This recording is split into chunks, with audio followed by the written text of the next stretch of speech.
Hey, 42 here. Now, before we begin, and I really shouldn't have to say this, but please don't murder anyone. This video is no more than a thought exercise, and not a guide. Colloquially, a perfect crime is any crime that can be committed without there being any chance of the perpetrator ever being caught by the authorities or their identity being revealed. The perfect crime is entirely unsolvable, even to the world's best detective. Any type of crime can be a perfect crime, such as a robbery or fraud. But today, I'll focus on murder, because, well, it's the most interesting and typically the most difficult crime to get away with. So, theoretically, in today's world, could you commit murder and get away with it? And furthermore, ensure that there is no possible way that you could ever be caught. The first and most important thing that any budding criminal can do to achieve the perfect crime is to put as much distance between himself and the crime as possible. And when I say distance, I don't mean physical. Increasing that helps, sure. But what's much more important is to increase the number of unrelated people between you and the victim. And when I say unrelated, that includes the victim himself. If we're talking about murder, then you would need to somehow get someone you don't know to murder someone else you also don't know. This setup would give the police the least ammunition to follow up leads with family, friends and acquaintances, and to think up potential motives you may have had, which are two of the strongest tools detectives have today to converge on a suspect. But this of course begs the obvious question: if you don't know the victim, then why would you want to kill them in the first place, unless you're a pure, cold-blooded psychopath? Attempting to kill someone you know will always leave some kind of telling trail, and possibly this means, at least in that scenario, the perfect crime could not exist. But let's explore further before jumping to rash conclusions. These days, of course, everything you do every day is tracked. Your phone can be triangulated in real time, and smartphones store a record of your precise movements and any journeys you take. CCTV follows you everywhere, with face recognition fast becoming a new normal. And many modern cars with infotainment systems and GPS track and record the owner's journey. Just after midnight on the 19th of April 2019, in an extremely remote location in Anglesey, Wales, Gerald Corrigan was shot and killed with a crossbow bolt in a completely random act of psychopathic violence. The murderer, Terry Wall, was only caught because his wife's Land Rover Discovery had automatically and silently recorded his journey to the murder site and saved it to the cloud. With all these modern crime-fighting technologies and techniques considered, according to the world's leading criminologists, the perfect crime cannot exist. And for that, we should all be thankful. Perhaps it did 50 years ago, but forensics, DNA analysis, psychological profiling, and the extreme proliferation of modern technology and video surveillance has now eradicated any opportunity to ensure any crime is entirely untraceable, at least in most developed countries. And before you start shouting at me, "But what if I paid someone on the dark web to do it with cryptocurrencies?" Well, firstly, those are really not as untraceable as is commonly believed. In fact, Bitcoin and similar technologies work by being 100% transparent and decentralized, which makes hiding your criminal transaction almost impossible. And the dark web has been heavily infiltrated and tracked by the FBI for over a decade. And secondly, I think you need to talk to someone.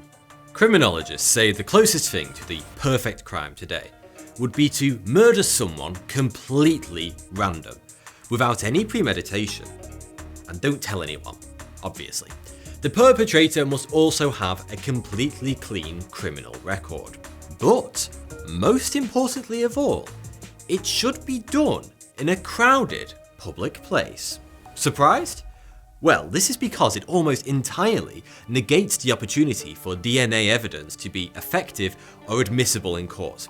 I've talked about why this is in much more depth in a previous video, which I'll link to in a description, but basically, the more people around you at the time of the murder, the more random people's DNA will be present at the crime scene, which dilutes and confuses any DNA sample left by the actual killer. It would allow his DNA to hide in plain sight. Whereas, if the murder is committed in a private location, there could just be 2 DNA samples found at the scene, the victims and the killers, which makes the job considerably easier for forensics and the police. And no matter how much protective apparel one may wear, it's almost impossible to not leave some minute trace of one's DNA at a crime scene. What if I told you that perhaps the perfect crime does still exist? Yes, even today, there are a very small and limited number of ways that you could, theoretically, murder someone and get away scot-free. The problem is, you're going to have to go to some really specific places. Firstly, you could venture into the zone of death. If you could coerce your victim to this positively delightful sounding spot, you could commit the perfect crime. Note that if you were to kidnap him and bring him here, what I'm about to say is completely null and void, because you can then be charged with kidnap that you committed before you entered the zone. Within the beautiful Yellowstone National Park, on the border between Idaho and Wyoming, lies a 50 square meter rectangle, known to locals as the Zone of Death. Why? Well, according to the United States Constitution, anyone who is charged with a crime in federal land, which Yellowstone is, must be trialed by a jury of his peers from the federal district and state in which the crime was committed. The issue is that the district boundary lines of Yellowstone overlap into neighbouring states. Why is that an issue? Let me explain. So, the killer would be taken to Yellowstone's district court, which is located in Cheyenne. But, according to Article 3, Section 2 of the Constitution, that states, a trial shall be held in the state where the said crimes have been committed, the killer could legally mandate that the trial take place in Idaho. So the defendant would be taken to Idaho for his trial. But it's also in the Constitution that a jury has to be from the state and the district where the crime was committed, which means under US constitutional law, the entire jury has to come from within the zone of death, because it's both in the state of Idaho, but within the district where the crime was committed, the district of Yellowstone. But the crucial issue here, which gives this legal loophole its weight, is that this specific area has a population of 0. So, a jury could not be called from within the zone of death, and therefore the trial could not legally go ahead, even if the police were there to witness the murder happen, or even if they filmed it. The police would literally have no other choice but to let the perpetrator walk away a free man. Laws and borders are notoriously complex, and so it's entirely possible there exists another legal loophole, maybe also in the US, but maybe elsewhere, that would allow one to kill with impunity, and it just so happens that nobody has worked out what it is yet, or where it is. Unless they have, and we don't know about it. There is, however, another way that is commonly espoused to provide such a legal loophole and allows for the perfect crime. I'm talking about the mysterious international waters.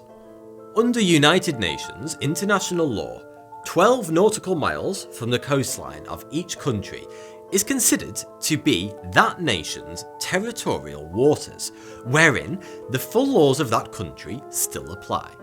But beyond that lies so-called international waters, which are, legally speaking, not owned by any nation. This is no man's land. Many Hollywood films have popularised the idea that because nobody owns this vast watery expanse of the planet, you could, technically, drive a boat out into open ocean, murder a fellow passenger, toss them overboard, and then come back to land, having not actually broken any territorial laws, and therefore you would not be arrested.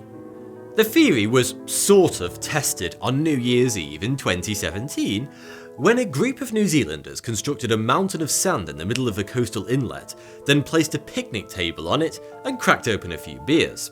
They were attempting to circumvent a local ban on drinking alcohol on New Year's Eve by claiming that they were in international waters. The police pointed out the fact that they were not in international waters, they were actually in the middle of an estuary, and therefore fully subject to the laws of the state. However, the police found their attempt to drink so hilariously commendable, they let them off the hook. But what is the truth about international waters? Are there really no laws out there? Well, thankfully, this old undying myth is absolute, total rubbish. Every ship has to be registered by a country and is subject to the laws of that country. A hugely disproportionate amount of the world's vessels are registered in Panama because it offers some of the most lax laws and regulations. But if you choose to not register your ship and not fly any flag, under international law, your vessel will be considered a pirate ship, and the target of the navies of the most powerful countries on Earth, basically all of NATO, because your unidentified ship will fall under universal jurisdiction, which means any nation state can intervene your vessel and prosecute you in their country if they find you guilty of committing crimes against international laws. This includes, but is not limited to, piracy, torture, slavery, and illegal broadcasting. But there is yet another way that you could get into trouble for your high seas murder: the passive person principle. This is another doctrine of international law which states that anyone can be convicted of a crime by a nation when it is perpetrated against one of its citizens within international waters or elsewhere where local or state level jurisdiction does not apply. So, if the unlucky victim that you choose to take on your boat and murder in the middle of the ocean is a US citizen, for example, it doesn't matter that you aren't on American soil or you aren't an American citizen. Under the passive person principle, you have just committed a crime against the United States, and they are well within their right to hunt you down, arrest, and prosecute you in America. So, to put it bluntly, you cannot commit a perfect crime in international waters.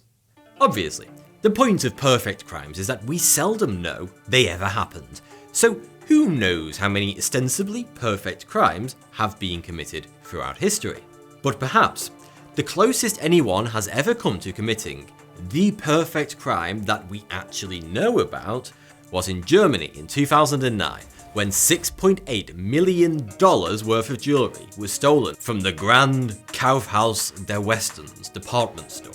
3 masked criminals were caught on CCTV, and one of them left DNA at the scene, which forensics were able to successfully match against the police database. The issue was, the DNA belonged to an identical twin. The police tracked down and arrested both of the identical twins, Hassan and Abbas. The issue is that the only solid evidence the police had to prove one of them perpetrated the robbery was DNA evidence, and identical twins share 99.99% of the same DNA. With current technology, it is impossible to differentiate between two twins based on the 0.01% of DNA that does differ.